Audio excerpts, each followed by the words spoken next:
स्वामी जी, आम इंसान तो मोदी जी की नोटबंदी को समझ नहीं पा रहा है, क्योंकि हम सब अर्थशास्त्री हैं नहीं। पर आपका नजरिया क्या है कि आम इंसान के लिए कितना अच्छा है, और कैसे ये पहले की सरकारों से बेहतर है या खराब है? इनका जो भी मुद्दा है नोटबंदी का, वो हम लोगों के लिए कैसा रहेगा? क्योंकि हम सब अपने बारे में जानना चाहते हैं, हमारी क्या पोजीशन रहेगी नोटबंदी के बाद, हमारे व्यापार पे या नौकरी पे कैसा असर आएगा, और पूरी तरह से देश पे इसका क्या असर पड़ने वाला है। चलो देखो, पहली बात यह है कि नोटबंदी का मुद्दा आरंभ कहां से होता है। आरंभ होता है कि कालाधन बाहर आना चाहिए। कालाधन बाहर आना चाहिए। काले धन की एक परिभाषा है सरकार के हिसाब से। काले धन की एक परिभाषा है कि जो लोग इनकम टैक्स बचा के और सरकार तक पहुंचने नहीं देते हैं और रस्तों से उसको बचाते हैं, इसे काला धन की परिभाषा कहा गया। साथ साथ ये कहा गया कि काले धन को बाहर लाने की जरूरत क्या है। तो उसके लिए एक दिन जेटली जी कह रहे थे कि भारत का जो सालाना बजट होता है वो लगभग 20 लाख करोड़ रुपए का होता है, और हमारे पास जो इनकम टैक्स आता है वो लगभग 16 लाख करोड़ रुपए का इनकम टैक्स आता है। ओके, तो इन सबको देखते हुए नोटबंदी की गई। लेकिन नोटबंदी करने का जो पहला नजरिया था वो ये था कि कम से कम 2 या 3 लाख करोड़ रुपया हमारा ऐसा होगा जो नहीं आ पाएगा। यानी कि 15.5 लाख करोड़ रुपया जो हमारा मार्केट में फैला है 1000 और 500 का, उसमें से लगभग 10-11 लाख करोड़ आ पाएगा, 4-4.5 लाख करोड़ नहीं आ पाएगा। तो ये जो काला धन है वो हमारा हो जाएगा। लेकिन हुआ उल्टा, लगभग 14.5 लाख करोड़ रुपया आ गया। ये 5-6 दिन पुरानी बात है, और मेरे ख्याल से 5-6 दिन में और भी पैसा आया होगा, जिसका लगभग 15 लाख करोड़ मान लीजिए। 15 लाख करोड़ रुपया आ गया और केवल 50,000 करोड़ रुपया नहीं आ पाया। क्या ये 50,000 करोड़ रुपया काला धन है? बिल्कुल नहीं। 50,000 करोड़ रुपए उन लोगों के पास हैं जो एनआरआईज हैं, विदेशों में रहते हैं। नेपाल के रहने वाले लगभग सभी व्यक्ति के पास हिंदुस्तान का एक आध नोट 500 का या 1000 का होगा। उन सब की वैल्यू कनाडा में रहने वाले सारे ही पंजाबियों के पास 8 से 10,000 रुपए कैश हिंदुस्तान का है, जो उनका खराब हो गया। मेरे जानने वाले कई हैं, किसी का 40,000, किसी का 20,000, किसी का 10,000। अमेरिका में बहुत लोग ऐसे हैं जिनका इस तरीके से है। तो एटलीस्ट जो 50,000 करोड़ रुपया नहीं आया, वो भी कोई काले धन वालों का नहीं बचा रह गया। काले धन वालों ने तो सब अपना सफेद का काम कर लिया। बल्कि काले धन वालों की व्यवस्था तो एक तरीके से ऐसी हो गई जैसे रक्त बीज। रक्त बीज कहा जाता था कि एक राक्षस था रक्त बीज, जब उसे मार देते थे तो उस जैसे 10 राक्षस पैदा हो जाते थे। तो यदि किसी एक राक्षस के पास 1 करोड़ का काला धन था, तो उसने 50 लोगों के खाते में 2-2 लाख करा के वो कर दिया। यानी कि पहले एक आदमी भ्रष्टाचार करता था, अब 50 आदमी भ्रष्टाचार करने लगे कमीशन लेके। लेकिन आपने 50 लोगों को भ्रष्टाचार करने का मौका दिया। इस हिसाब से संख्या लाखों लोगों की है जिन्होंने इस भ्रष्टाचार में लोगों की ब्लैक मनी, व्हाइट मनी करने का काम किया। और इनमें भाजपा के भी लोग हैं शामिल, जो तुम्हें देशद्रोही कहेंगे, मुझे देशद्रोही कहेंगे, वो भी शामिल है इसमें। बहुत बड़ी संख्या में शामिल हैं। मोदी समर्थक जो कहते हैं मोदी के मुद्दे पे हम साथ हैं, वो भी ब्लैक मनी और व्हाइट मनी में लगे हुए थे। तो ये सारी बात गड़बड़ है। दूसरी चीज, गड़बड़ कहां पे है? पहली बात तो यह है कि सरकार इनकम टैक्स इतने ज्यादा लोगों से लेना चाहती है। उसका कारण यह है कि आज तक हिंदुस्तान में केवल 25 लाख लोग हैं जो कि टैक्स जमा करते हैं, जबकि सरकार के आंकड़े के हिसाब से कम कुछ नहीं 5 करोड़ लोगों को टैक्स जमा करना चाहिए था। तो 25 लाख लोग, यानी कि 20 गुना आदमी टैक्स जमा करे, तो सरकार की ऐसी नीयत है। लेकिन तुम्हारी टैक्स की प्रणाली ऐसी है, चाणक्य की तारीफ करते तुम थकते नहीं। और चाणक्य ने स्पष्ट कहा है कि यदि जनता पे ज्यादा से ज्यादा टैक्स का बोझ लादा जाएगा और सरकार के पास पैसा आएगा, तो उससे सरकार के मंत्री भ्रष्ट होते हैं। ये चाणक्य नीति है। तो चाणक्य नीति के तहत जनता पे कम से कम लोगों पे टैक्स लगाना चाहिए। अब मैं अपनी बात करता हूं। मेरी एक कंपनी है जो सरकार को टैक्स देती है। मैं सरकार को टैक्स देता हूं, 1 लाख रुपए कमाने पे 30,000 रुपए का टैक्स देना पड़ता है हमको। 1 लाख पे 30,000 रुपए। और जितने खर्चे करते हैं उसके बिल लगाते हैं, उस पर 15% देते हैं। वो 15% की टैक्स पे मिलता है। यानी कि हमसे तुम 1 लाख हमने मेहनत से कमाया, तुम उसमें से 30 लाख रुपए 30,000 ले लेते हो। भाई ये बताओ, यदि हमारी कंपनी घाटे में चली जाएगी तो तुम कौन सा हमें 30% वापस करोगे? क्या कोई सिक्योरिटी ऐसी देते हो? कोई सिक्योरिटी ऐसी तुम नहीं देते। हम बीमार हो जाएं तो डॉक्टर को दिखाने के लिए हमें पैसे देने पड़ते हैं। तुम्हें हम टैक्स देते हैं, सरकार को हम टैक्स देते हैं। इस टैक्स का क्या हो रहा है? इसमें गड़बड़े सुनो।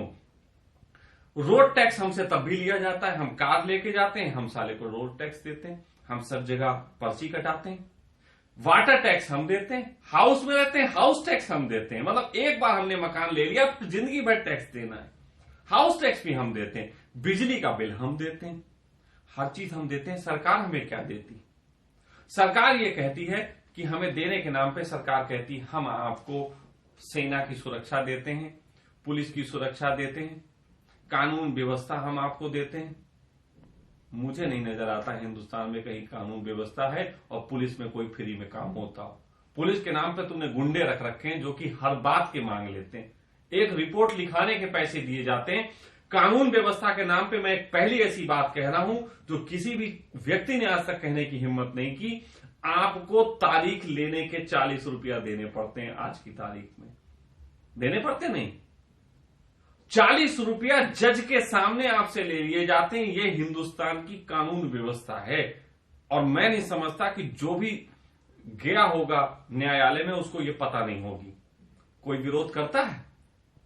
आज तक किसी टीवी चैनल ने इसको दिखाया? कोई नहीं दिखाता। क्या कौन ये नहीं जानता कि सरकार वहां पे जो है हमसे पैसे लिए जाते हैं? और उससे पूछो जो ये पैसे लेता है कि तुम ये पैसों का करते क्या हो, तो वो बताता है कि जज साहब के प्रेस के खर्चे हम देते हैं, दूध का खर्चा हम देते हैं, ये सब जज साहब के वो खर्चे देता है। तो जिस देश में ऐसी कानून व्यवस्था हो, क्या दूसरी बात, हमें नहीं चाहिए देश पे लड़ाइयां। हमें तुम सुरक्षा के नाम पे भी क्या दे रहे हो? आतंकवाद चल रहा है, सब कुछ चल रहा है। तो ये सब बातें बंद होनी चाहिए। अब दूसरी बात आ जानी चाहिए। सरकार ये कहती है कि तुम जो बिजनेस करोगे उसके फायदे का हम 30% लेंगे। ठीक है, अब जरा मैं सरकार से हिसाब मांग लूं कि सरकार जो बिजनेस करती है उसका हमको कहां फायदा दिखाती। सरकार क्या बिजनेस करती? सरकार रेलवे चला रही। हिंदुस्तान का रेलवे दुनिया का सबसे बड़ा रेलवे, इसकी कमाई फायदे में क्यों नहीं जाती? कभी सरकार चिंतन करती? इतने लाखों लोगों को तुमने लाइन में खड़ा कर दिया बैंकों की, क्या तुमने रेलवे के कर्मचारियों की ड्यूटी सही से लगाने की सोची? क्या उसको गलत तरीके से जो लेट होती हैं उस पर कोई चिंतन किया? हिंदुस्तान में एक व्यक्ति के पास यदि एक बस हो आज की तारीख में, तो एक व्यक्ति जो बस रखता है वो प्रतिदिन 10,000 रुपए कमाता है। 10,000 कमाता है। सरकार के पास, मेरे पास सरकारी आंकड़े नहीं है, लेकिन अनुमान है कि कम से कम 2 करोड़ बसें होंगी पूरे हिंदुस्तान में। ठीक, 2 करोड़ बसें, 10,000 नहीं, यदि 5,000 रुपए के फायदे तक भी तुम पहुंचा पाओ तो एक दिन में तुम्हारे पास 10,000 करोड़ रुपए कमाई पहुंचेगी। और मैं कहता हूं मोदी जी, आप चिंता मत करो, आप एक टेंडर जारी करो कि एक बस को, इस रूट की एक बस को 5,000 रुपए प्रतिदिन पे हम सरकारी ठेके पे उठाने को तैयार हैं। एक बस तो मैं लूंगा, एक बस मैं लूंगा और मैं 5,000 रुपए आपको देके खुश हो जाऊंगा। रोज के 1.5 लाख रुपए महीना दे सकता हूं, जिस तरीके की आप अपनी बसों को सब देते हैं। तो यदि आप अपने डिपार्टमेंट संभाल लें, आप बसों का डिपार्टमेंट संभाल लें, 10,000 करोड़ रुपए प्रतिदिन के हिसाब से 365 दिन के अंदर आपके पास लगभग 3.5 लाख करोड़ रुपए आते हैं। 3.5 लाख रुपए करोड़ को मैं आपको ये एडवाइस दे रहा हूं कि आपके पास 3.5 लाख करोड़ कमाने का अवसर है, लेकिन आपका पूरा डिपार्टमेंट घाटे में जाता है। परिवहन डिपार्टमेंट हमेशा घाटे में गया है और आपका जो 20 लाख करोड़ रुपए का बजट होता है उसमें से आप एम्प्लॉइज को जो पैसा देते हैं वो भी लगभग 2 लाख करोड़ रुपए का होता होगा। तो 2 लाख करोड़ रुपए का घाटा वो भी बचेगा यदि आप अपने एम्प्लॉय को ही बसें दे दें, आप कंडक्टर और ड्राइवर से ही कह दें कि हम तुमसे 5,000 रुपए प्रतिदिन बस का लेंगे, बाकी की कमाई तुम रख सकते हो, हम तुम्हें कोई भी तनख्वाह नहीं देंगे। ऐसा नियम बनाओ, तुम बिजनेसमैन के ऊपर हावी हो कि मैं तुमसे लेके रहूंगा। अरे तुम खुद जो बिजनेस कर रहे हो उसको तो सुधारो, तुम जो खुद बिजनेस कर रहे हो। और दूसरी बात, इन्होंने फायदा पहुंचाया, गरीबों के फायदे की कहीं कोई बात नहीं है, मैं आपको बिल्कुल स्पष्ट कह सकता हूं। आपने लोगों पे सिर्फ बैंकों को फायदा पहुंचाया। आप कहते हैं हम एम्प्लॉयमेंट बढ़ाएंगे, मैं तुम्हें थोड़ा सा बताता हूं। बैंकों के जब तुम कैशलेस ट्रांजैक्शन कर दोगे, हम कहते हैं पूरे हिंदुस्तान ने मोदी जी की बात मान ली और कैशलेस ट्रांजैक्शन हो गया। कैशलेस ट्रांजैक्शन में मैन पावर कम हो जाएगी, जैसे एटीएम सब बंद हो जाएंगे। एटीएम बंद होंगे, वहां बैठने वाला एक दरबार बंद हो जाएगा। जिसके घर में एटीएम लगा है, जिसको 10 से 12 हजार रुपए उसकी किराया मिलता था, वो मर जाएगा। सिर्फ बैंकों की बचत होगी, अब उनको चेक भी ज्यादा काटने का झंझट नहीं, कैश भी गिनने वाला एक प्राणी नहीं चाहिए। तो बैंकों की एम्प्लॉयमेंट केवल 35% रह जाएगी, 65% खाली हो जाएगा। जो बैंक पैसा भरने जाती थी वो खाली, उसको चलाने वाला ड्राइवर खाली, उसकी सिक्योरिटी के पीछे जो 2 लोग जाते थे उनकी भी नौकरी गई, ऐसे उन सब की नौकरी जाएगी। तो आप एम्प्लॉयमेंट बढ़ा कर रहे। दूसरी चीज, एक तरफ तो आप उनको एम्प्लॉयमेंट कम कर दिया, यानी कि बैंक के खर्चे कम हो गए। दूसरी तरफ पूरे हिंदुस्तान के अंदर अभी इसी 50 दिन के अंदर 1 करोड़ के आसपास कहते हैं स्वैप मशीनें बिकी। और अगर सब लोग ले लें, जैसे ये मन्नी ले लें और सब लोग ले लें, तो ऐसे हिंदुस्तान में कम से कम कुछ नहीं तो 5 करोड़ के आसपास मशीनों की जरूरत पड़ेगी। 5 करोड़ के आसपास मशीनों की जरूरत पड़ेगी हर व्यवसाय के अंदर। अगर 5 लाख करोड़ मशीनें लगी हैं तो आपको मालूम है हर मशीन का किराया 700 से लेके और 1500 रुपए तक के बीच में महीने का होता है। औसतन 1000 रुपए किराया रख लेते हैं, तो आप ये समझ लीजिए कि 5 करोड़ मशीनों का हर महीने आप 5 करोड़ हजार 5,000 करोड़ है ना, आप 5 लाख हजार करोड़ हो गए, समझे आप इतना पैसा। अब औसत आप लोग गणित कर लेना, हो सकता है मेरा कैलकुलेशन थोड़ा बिगड़ गया हो। इतना पैसा आप हर महीने बैंकों को फायदा पहुंचा रहे। दूसरी चीज, आपने जितने ट्रांजैक्शन करने हैं हर ट्रांजैक्शन पे 2 रुपए बैंक को, यानी कि पहले हम 100 रुपए एक बार, औसत है कि एक 100 का नोट जब पूरी जिंदगी अपनी चलता था तो लगभग 5 लाख लोगों से गुजरता था। यानी कि एक नोट 100 रुपया अपनी जिंदगी, जो कि उसकी उम्र 10 साल मानी जाती है, तो 10 साल में वो 5 लाख लोगों के पास से गुजर जाता था। यानी कि 10 साल में 100 रुपए के ऊपर 5 लाख लोगों से जब गुजरेगा तो 5 लाख 100 रुपए हुए, उस पे 2% का बैंक ले लेगी। यानी कि 100 रुपए पे इतने रुपया बैंक के पास जाता है। आपने पूरे तरीके से बैंकों को लाभ पहुंचाने की नहीं छोड़ी। और यदि आपका ये लाभ केवल और केवल एसबीआई पे होता तो हमें विश्वास होता। हिंदुस्तान में 1, 2, 3 बैंक सरकारी हैं, बाकी सारे बैंक प्राइवेट सेक्टर। सारे बैंक प्राइवेट सेक्टर। अच्छा, प्राइवेट सेक्टर किसके हैं? अंबानी के भी बैंक है। ये जो चिल्लाता है ना केजरी, ये सब सही चिल्लाता है कि तुम उन्हीं के लिए काम कर रहे हो, उन्हीं को फायदा पहुंचाने का तुम काम कर रहे हो। अब दूसरी चीज, आज सुनने में आया कि उन्होंने 4% का घटा दिया। आपने नोटिस किया बात को? कितनी चालाकी भरी बात है। पहली बात तो ब्याज दर भी तो घटी है, जरा उससे भी तो औसत लगाओ। केवल आपको जो ब्याज देना है उसका ही औसत मत लगाओ, आपको जो मिल रहा था उसका भी औसत लगाना। तो लगभग 4% नहीं 1.5% का अंतर आया। ठीक 1.5% का अंतर आया और वो 1.5% का अंतर उनका कवर हो जाता है जो पहले लोन बांट रखे हैं उसका, तो वही इंटरेस्ट लेंगे। 10 लाख से 7.5 लाख रुपए के आसपास बुजुर्गों की जो बात कही तो थोड़ा समझने वाली बात है। 12 लाख रुपए तक के जो लोन है उन पे तो 3% की बात है। 12 लाख से ऊपर क्या कोई लोन नहीं लेगा? 12 लाख से ऊपर लोन लेने वालों की भी बहुत लिमिट है, उनका तो ब्याज उतना ही रहेगा। तो भाई उनका ब्याज जो आएगा वो तुम दे रहे हो केवल थोड़े से लोगों पे, केवल थोड़े से लोगों पे। तो कुल मिला के बैंकों को ही बड़ा लाभ पहुंचाने की बात है। एम्प्लॉयमेंट भी इससे कम होगा। दूसरी चीज, आज कहीं भी जाके देख लो, मैं जाके देखता हूं, अरे मैं तो आज कैशलेस की बात करते हो, मैं तो 2-3 साल से कैशलेस हूं, मैं तो सारा पेमेंट क्रेडिट कार्ड से ही करता हूं। मैंने ये चीज देखी है कि पहले हम कोई बिल देते थे, हम उनसे कहते थे आप 1000 रुपए का बिल ले लीजिए, वो कहते थे ये चीज 1000 रुपए की आप दे दीजिए। लेकिन मैं उनसे अब कहता हूं कि भैया जब पैसे लिए तो वो भी तो दे दो, बिल भी तो दे दो। आज भी वो कहते हैं 15% एक्स्ट्रा लगाएंगे तब बिल देंगे,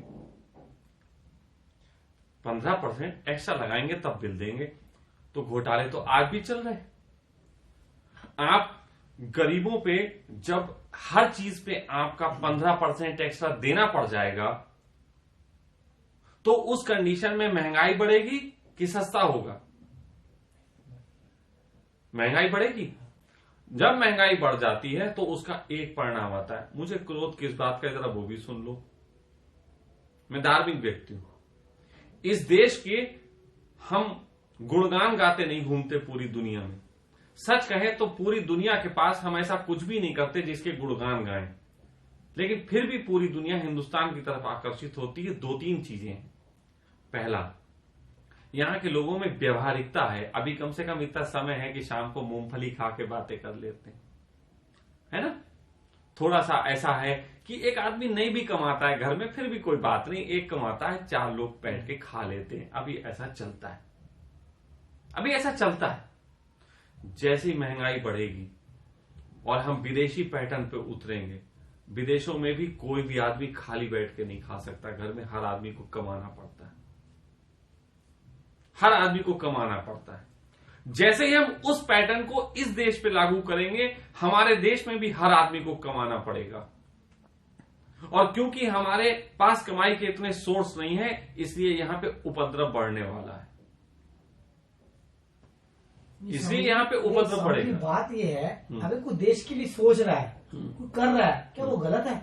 भैया देश के लिए हम भी तो सोच रहे हैं। समझ, जैसे मोदी जी ने स्कीम्स डाली, उन्होंने नोटबंदी की, और देश के लिए जो कर रहे हैं वो ब्याज भी घटा रहे हैं और अर्थव्यवस्था भी ठीक कर रहे हैं, तो आदमी को ठीक है, कहीं ना कहीं वो देश का हित ही कर रहे हैं। भाई मेरी बात तो सुन, डिजिटल इंडिया कर रहे हैं वो। अरे बात तो सुन, तुम्हें डिजिटल इंडिया से हित दिख जाता है? स्वामी हर एक का बेनिफिट है इसमें। अरे कैसे बेनिफिट है? तुम समझो ना पूरी बात को। बेनिफिट सिर्फ लौट फेर के बड़े लोगों को है, आप लोग वहीं के वहीं रहोगे। मीडियम क्लास के लिए क्लाउसमेंट होती है, उनके लिए ब्याज घटी 12 लाख के लिए। नहीं, इस पे सिर्फ 2 लोगों का फायदा। महंगाई बढ़ेगी तो पैरेलल बढ़ेगी, मैं एग्री हूं। मतलब पहले किसी की मजदूरी अगर 250 रुपए थी, उसकी 400 हो जाएगी, ऑटोमेटिक। मैं इसमें सहमत हूं। लेकिन क्षण के फायदा कहां पहुंच रहा है? फायदा क्षण के पहुंच रहा है बड़े लोगों के पास। तुम वहीं के वहीं रहोगे, तुम मत सोचो कि तुम्हें कुछ बदल जाएगा, तुम वहीं के वहीं रहोगे। सरकार के पास नोट बदलेगा। अब 2 लोगों के पास पैसा पहुंचा। पहला पैसा पहुंचा आपके बड़े उद्योगपतियों के पास, जिनकी ये सब सिस्टम है। भाई क्रेडिट कार्ड होगा, आप मॉल में ज्यादा शॉपिंग करोगे कि नहीं करोगे? आप पे अभी लोन की बात आई, आप पे लोन में छूट हो जाएगी, आप मकान बनाओगे। आपको मकान बनाने में सबसे ज्यादा खर्चा किस चीज का होता है आप बताओ? लेबर का खर्चा होगा। लेबर है, मटेरियल है, लेबर मटेरियल भी है ना। मटेरियल आप अगर लेने जाओगे तो लेबर का खर्चा केवल किसी भी मकान में 15% का होता है, 85% मटेरियल का खर्चा होता है, और वो मटेरियल सब बड़ी कंपनियां बनाती। फिर तुम उन मटेरियल की तरफ भागोगे। दूसरी चीज अभी बहुत सारी समझने, इन्होंने उसी चीज पे लोन दिया जिसपे वो लेके भाग ना पाए। अच्छा साहब जी, इसका मतलब ये है कि ठीक है, अगर महंगाई नहीं बढ़नी चाहिए, इसका मतलब आप ये कहना चाहते हो? किसको? नहीं, फिर जो मोदी जी कर रहे हैं वो गलत है। जो बिल्कुल। पहले कांग्रेस कर रही थी वो ठीक थी। मैंने कांग्रेस से मोदी का मुकाबला नहीं किया। मैंने एक चीज कही, आज तक जो होता आया है इस राजनीति में वो सही था। किसी भी चीज की वैचारिक क्रांति के बगैर यदि क्रांति घटित की जाएगी तो ऐसी हालत होगी जैसे महीने 9 पूरे होने से पहले बच्चे को 5 महीने में बाहर निकाल लिया गया। जब भी कभी ऐसा किया जाता है उपद्रव होता है। जब मैं साफ कह रहा हूं कि पहले तो मकसद समझो, हमें मोदी की बुराई नहीं कर रहे हैं यहां पे, मैं यहां मोदी की बुराई करने नहीं बैठा हूं, मैं यहां कहने बैठा हूं कि मोदी जिस बात पे कह रहे हैं कि इस वजह से हमने नोटबंदी लागू की कि हमें लोगों को काला धन का मतलब जो टैक्स नहीं देते वो बाहर लाना है। आप समझो ना, मैं उस चीज की बुराई कर रहा हूं, मैं मोदी की नहीं। उन्होंने जो बात कही उस बात को मैं टेक्निकली तुम्हें समझा रहा हूं कि वो बाहर लाने की तुम्हें उतावलापन सिर्फ यही था कि 20 लाख करोड़ का सालाना बजट होता है, 16 लाख करोड़ का हमारे पास पहुंचता है। तो मैं तुमसे कह रहा हूं कि तुम अपने सिस्टम को जो कमाते हो उसमें तुम क्या कर रहे हो भाई? उसमें तुम पहली बात यह है कि तुम उसमें क्या कर रहे हो। तुमने हमारी कंपनी पे 30% का टैक्स दिया, हम देंगे, हम देते हैं, लेकिन यार ये तो बता दो हमें घाटा हो जाएगा तो हमें कौन देगा? कुछ सिक्योरिटीज दो ना हमें, इस प्रणाली में तो चाहिए कुछ इस पे भी तो बात कर लो थोड़ी सी। आपको मालूम है पश्चिम में लोन लोग लेते हैं, ब्याज भी देते हैं, इनकम टैक्स सबका कट जाता है, चाहे एक मजदूर भी होता है उसका भी इनकम टैक्स कटता है, लेकिन उसको पूरी ही मेडिकल फैसिलिटीज फ्री मिलती है जितनी भी हो। वहां लोगों को मेडिकल फैसिलिटीज के लिए बीमे नहीं कराने पड़ते, यहां मेडिकल फैसिलिटीज के लिए अलग से बीमा कराओ, सड़क के लिए अलग तरीके से टैक्स दो। मैं ये कहना चाहता हूं कि सरकार बहुत सारे काम अपने अंडर में करती है जिसको डिपार्टमेंट्स के रूप में उसने बना रखा है। उन डिपार्टमेंट से जो कमाई होती है उस पर कोई काम किया जा सकता है कि नहीं किया जा सकता है? जब मैं कह रहा हूं कि आप बस दे दो मुझे और मैं आपको 5,000 रुपए एक बस पे दूंगा रोज का, एक रूट की बस हम ले लेंगे। आपको मालूम है बस का कितना बड़ा फायदा होता है। अभी बस के जाके अभी जो बस जाओ तुम किराए पे करने तो मालूम चल जाएगा, एक दिन की बस 20,000 रुपए किराया मांगेगी। मैं तो 20,000 की बात नहीं, मैं 10,000 नहीं, मैं 5,000 की बात कर रहा हूं, और इन पे लाखों बसें पड़ी हुई हैं। उसका सिस्टम सुधारने की बात कर लेते। तुमने पूरे हिंदुस्तान को लाइन में लगा के खड़ा किया, अब जरा ये लाइन में लगा के बात देखो कि हिंदुस्तान की पूरी अर्थव्यवस्था रुकी, लगभग 2 लाख करोड़ रुपए का घाटा हुआ, और तुम्हारे पास 50,000 करोड़ रुपए आए और 2 लाख करोड़ का घाटा हुआ, तो 1.5 लाख तो तुम इसको कवर करो। तुमने सिर्फ डिजिटलाइज करने के चक्कर में ये कर दिया डिजिटाइल। पहली बात तो अब आप अगर वो तो मैं बातें नहीं करूंगा क्योंकि हर चैनल कर रहे हैं, क्या हर आदमी इंटरनेट जानता है? नहीं। और फिर डिजिटलाइज करने के लिए तुम्हें इंटरनेट बैंकिंग चाहिए। अच्छा, क्या ये जरूरी नहीं था स्टेप? किसका? ये मोदी ने लिया ये स्टेप जरूरी नहीं था। अगर ये स्टेप जरूरी था तो इस स्टेप से पहले कुछ काम बेहतर किए जा सकते थे।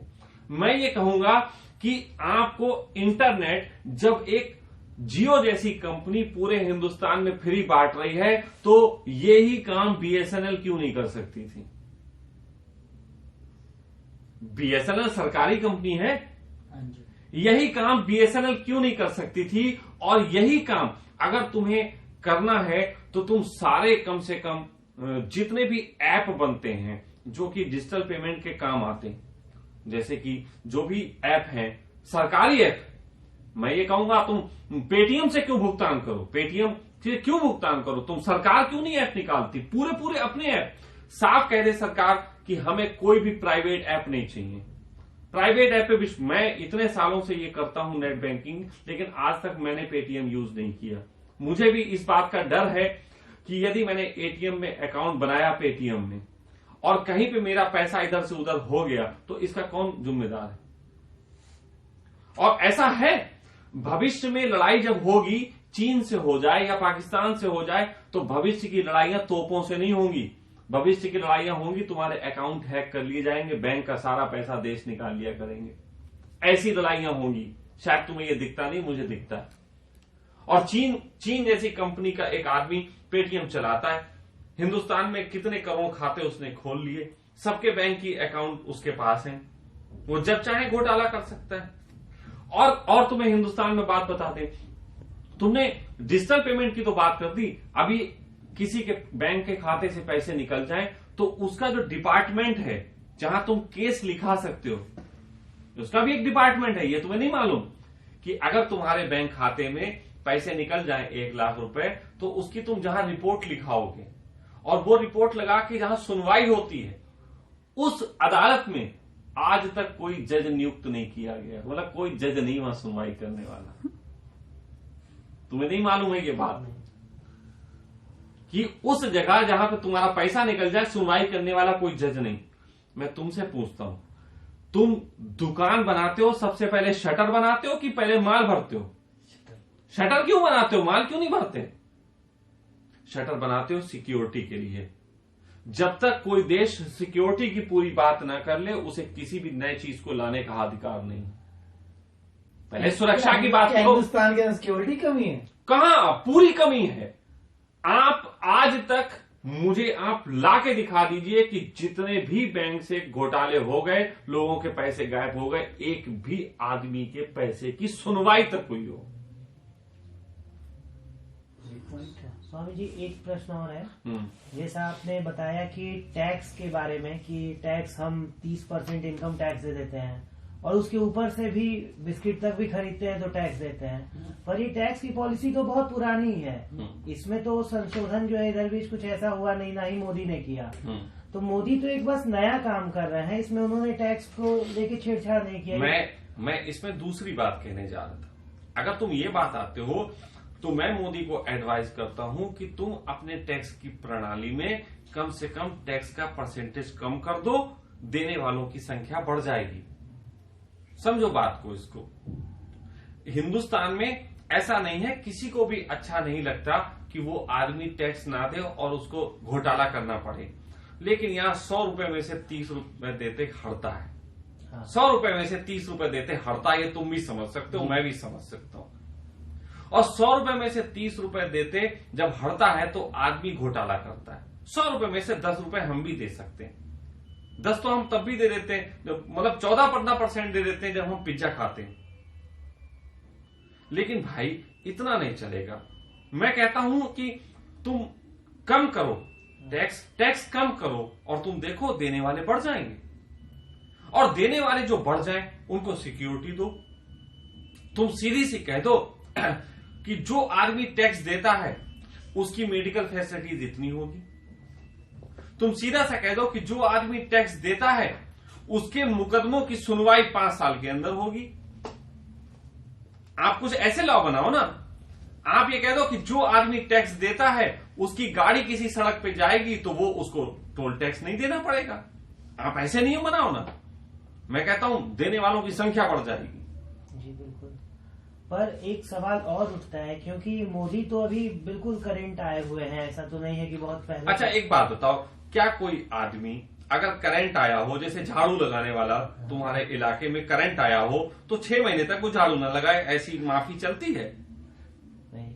तो इसलिए करंट रेंट की बात मत करो। है तो मैं उनकी बात करूंगा। हम कंपैरिजन करके बात नहीं करते।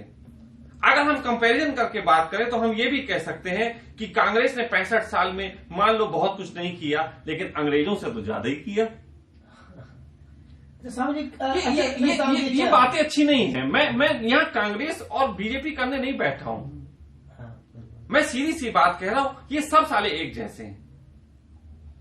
इनको देखो, अभी तुम बात करें, तुमने हमारे तो अकाउंट की जांच तुमने करवा ली।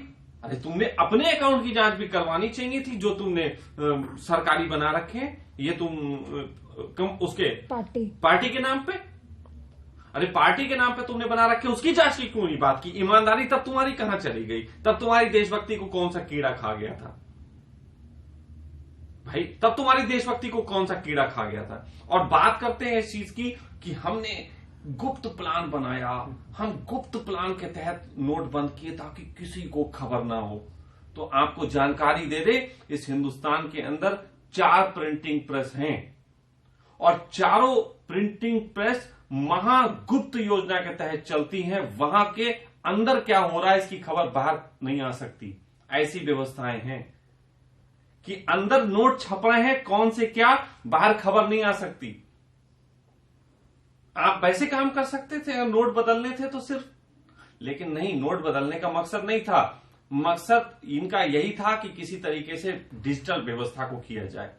डिजिटल व्यवस्था करने को आपको मालूम है, इस बीच जब लोगों के पास कैश नहीं था तो क्रेडिट कार्ड और डेबिट कार्ड से खरीदारी बढ़ी। ये खरीदारी कहां हुई? ये खरीदारी हुई मॉल में, ये खरीदारी हुई आपके मेगा स्टोर्स में। मेगा स्टोर्स नथुराम का है क्या? नहीं। है ललुआ का है क्या? ये जो छोटे गरीब लोग हैं इनका किसी का है? मेगा स्टोर्स किसके हैं ये सबको पता है। ये मेगा स्टोर्स की खरीदारी का भी जरा एक आंकड़ा पेश कर दें कि कितने लाख करोड़ रुपए की यहां बिक्री हो गई इतने दिन में। जरा ये भी एक आंकड़ा पेश करना चाहिए कि इनकी बिक्रियां कितनी बढ़ी, उससे पता लग जाएगा असली मामला कहां जा रहा। गरीबों ने तो बेचारों ने अपना चावल दे दे के और किसी ने आटा लिया, किसी ने किसी के बदले वस्तु विनिमय शुरू हो गया। हम अभी इस देश में दो चीजों का एक साथ प्रचार करते हैं, ये डूब मरने की बात है। एक तरफ तो प्रचार करते हैं खेत में हगने मत जाओ और दूसरी तरफ प्रचार करते हैं डिजिटल इंडिया। ये दो बातें एक साथ नहीं चलेंगी। अभी इस पूरे देश में लोग हगने तक तो जाते नहीं है अपने बाथरूम में और सब लोग डिजिटल इंडिया हो जाएंगे।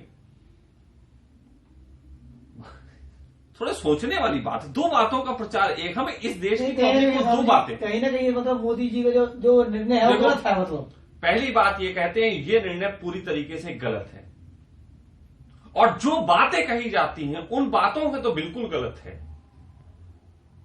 बिल्कुल गलत है। उन बातों के तहत मैंने सारी बातें खोली ना, तुम्हें सब बातें बताई ना कि कहां कहां गड़बड़ है। आप कहते हैं कि हमें नोट लेना, तो नोट लेने की तरकीब और है। आप कहते हैं लोग इनकम टैक्स नहीं देते, इनकम टैक्स लेने की तरकीबें बता रहा हूं। आप हो मनी, तुमने आज तक इनकम टैक्स नहीं दिया ये मैं जानता हूं। तुम्हारी दुकान पे बिक्री होती है खूब अच्छी होती, तुम इनकम टैक्स के दायरे में आते, ईमानदारी की बात कर रहा हूं। लेकिन अभी मैं तुमसे कहूं कि मोदी जी अगर यही नियम ले आए कि जो ये कराएगा उसके परिवार को सरकारी पूरी भी मिलेगी, मेडिकल की फैसिलिटीज मिलेगी, तुम कहीं भी गाड़ी लेके जाओगे क्योंकि ऑलरेडी तुम गाड़ी में इतना तेल सब खर्च करते हो, उसका पैसा भी देते हो, गाड़ी में एक्स्ट्रा पैसे ले लेती सरकार, तो तुमसे कोई भी टोल टैक्स नहीं पड़ेगा। जिसके पास कार्ड होगा कि इनकम टैक्स देता है। हिंदुस्तान में अरबों गाड़ियां हैं, सिर्फ 70-80 लाख गाड़ियां तो दिल्ली में हैं, और टैक्स देने वालों की संख्या कितनी है? केवल 25 लाख पूरे हिंदुस्तान में। तो ऐसी कंडीशन में यदि हम सिर्फ इतना ही बहुत कर दें कि हम पैसा लेंगे इनकम टैक्स का, थोड़ा सा ब्याज भी कम कर दो, ब्याज तुम